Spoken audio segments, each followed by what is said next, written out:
Verse 34, Ulladhu Naarpadhu, 40 verses on reality given to us by Sri Ramana Maharshi. என்றும் எவர்க்கும் இயல்பாய் உளப்பொருளை ஒன்றும் உளத்து உணர்ந்து நிலை நின்றிடாது உண்டு இன்று உரு அரு என்று ஒன்று இரண்டு அன்று என்றே சண்டையிடல் மாயைச் சளக்கு. He says there is something common to everyone all the time, to everyone without exception. There is something which is common to all people all the time, that is Brahman. So without seeking it, without becoming one with it, indulging yourself in arguments such as it is there, it is not there, it is form, it is formless, it is one or two or many. Indulging in such arguments is simply the effect of ignorance or maya, he says. In this verse, Sri Bhagavan uses the word maya. Maya simply means illusion. You contrast it with reality, you will understand the meaning of illusion. Like a mirage in a desert, when we go close to the mirage, what appeared like the presence of water, we realize it is not there. Water is not there, only the sand. It is some phenomenon which makes us think, perceive that there is water. The same way they say the entire physical universe is nothing but a mirage. It appears to be there in your consciousness, but in reality it is not there. That is what Advaita says, right? Brahma Satyam, Jagat Mithya. What is true, what exists permanently is Atman or Brahman. Your nature, my nature, core nature. Right. Now something comes in between and veils our truth. Something comes in between us. It is called ignorance or Maya, call whatever. Advaita Vedanta says, Brahman is all powerful. Sri Bhagavan says in Arunachala Ashtakam, Ulladhunil aladila adishaya shakti.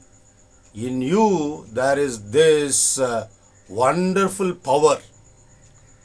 Simply in the presence of Brahman, because Brahman is not said to create the universe. Brahman is there, it is so powerful, in its presence Maya first appears. Maya is the power of Brahman, the power to create. It has got all the powers, no wonder. So once this Maya appears, nothing but ego, we can call it Ishvara's ego or individual ego, call it whatever, it is the birth of the ego, I sense, which gives birth to this order of the universe. The entire universe depends on the power of Maya. This is the power of Maya which belongs to Brahman. So without Brahman, there is no universe at all. We cannot imagine the universe to have independent existence. That is the mistake Sri Bhagavan says. Someone asked him, what is this Maya? People asked, what is this Maya? He said, Maya is reality. Maya is reality too. Because without Brahman, without reality, this appearance and consciousness universe cannot happen. That's all. So the point here is, he would say, what is implied is that why do you want to waste your time doing research on whether Brahman is one or two, whether your core nature is one or two, whether it is there or not. Don't waste time. There is somebody who is doing all this research, right? There is somebody who indulges in all these arguments, right? Find out that person. What is his true nature? It is ego, ahankara. It is the psychological sense of I, bodily sense of I. It is very, very, very, very simple.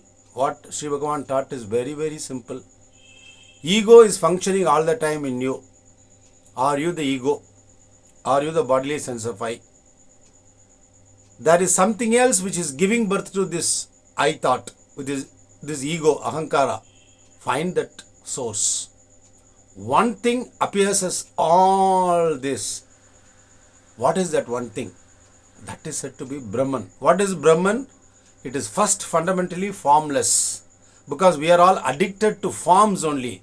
Body, matter, aeroplane, car, earth, water, sky, whatnot. Everything is matter. What pervades all this matter in the universe is Brahman. But that is formless. That is a fundamental thing. Number one. Number two, as a body we are limited. 5.11, 75 kgs. Limited. But Brahman, since it does not have form, it is limitless, vast, ever expanding. That is what they say. They have realized it, they have said it. We have not yet realized it, we are seeking it. So we need to register what is it that they are saying, be open-minded, explore it. If you want to retain the ego and find a solution, it is impossible. Because the enemy to realization is this ego. This ego in the sense, I thought, I am the body sense.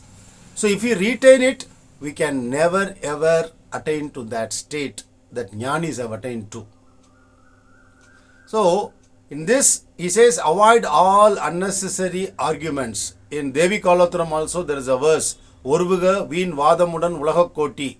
He says, avoid all people who drag you into a debate, into an argument. Avoid, he says. And he even says, Satra Kotiyai Charade. He says, those people who are deeply involved in religious faiths, strong faiths, he says, avoid them. See, because only if ego is there, your belief systems can work. Because what you call your religion is nothing but a belief.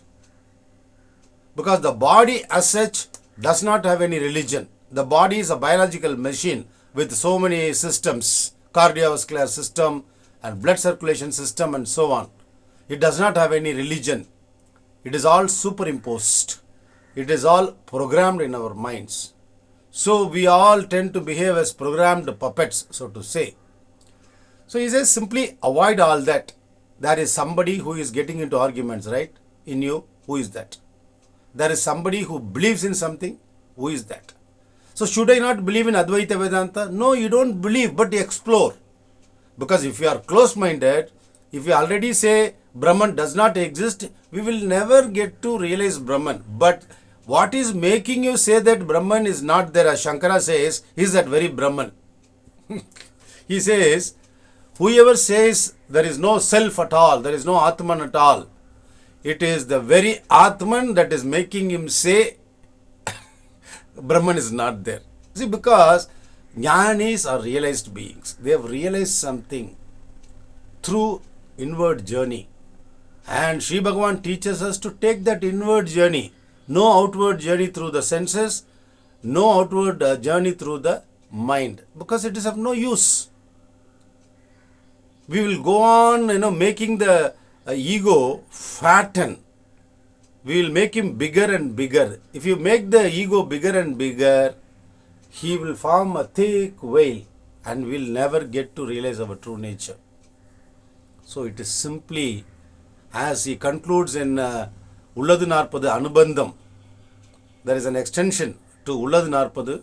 It has got also 40 verses. The concluding verse says, Agila Vedanta Siddhanta Sarathai Aham Unmayaga Arivan Aham Settu Aham Aduvahil Arivuruvam Ahamade Micham Mari. He says, do you want to know the essence of the teachings of Advaita and Siddhanta?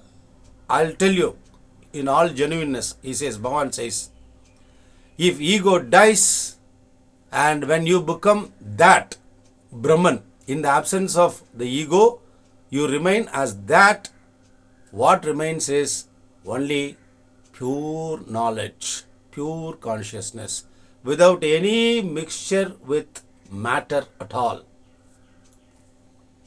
So it would sound strange. Jnani says, Prabhanjam illon non pin. I have no universe at all. I am Brahman. What is Brahman? Vast, infinite existence, consciousness, bliss, no matter at all there. Everything is non-matter, so to say. It is formless fundamentally. Then what is this universe, this body? It is there. I have to eat breakfast, I have to do my work. I have got my spouse, opposite gender, and I procreate. Is this all not there? It is there. What is that? Illusion. Illusion does not mean it does not exist. Sri Bhagavan says very clearly, illusion, Maya means impermanence. That's all. So Shankara taught us discrimination. Separate the permanent from the impermanent. That's all.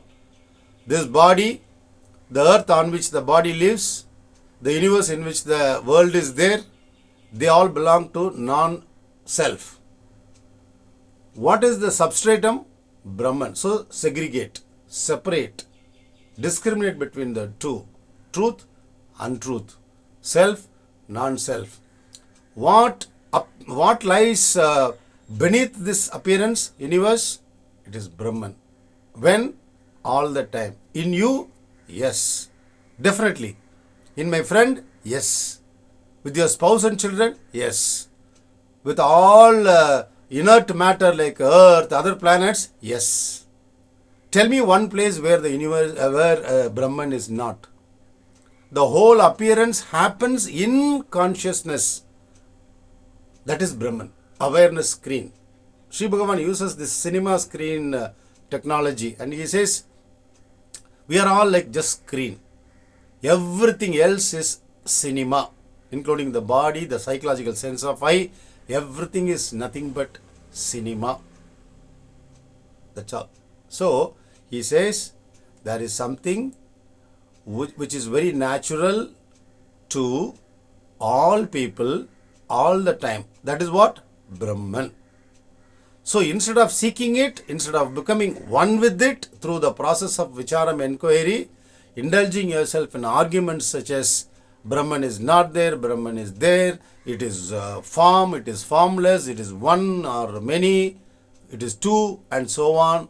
It is all the effect of your ignorance, he says. First, do away with your ignorance. All these arguments will automatically come to an end. That is the implication. Find out who you are. Be established in your true nature. You are done. The cycle of birth and death is over. This very lifetime will also happen wonderfully. Let us think about it.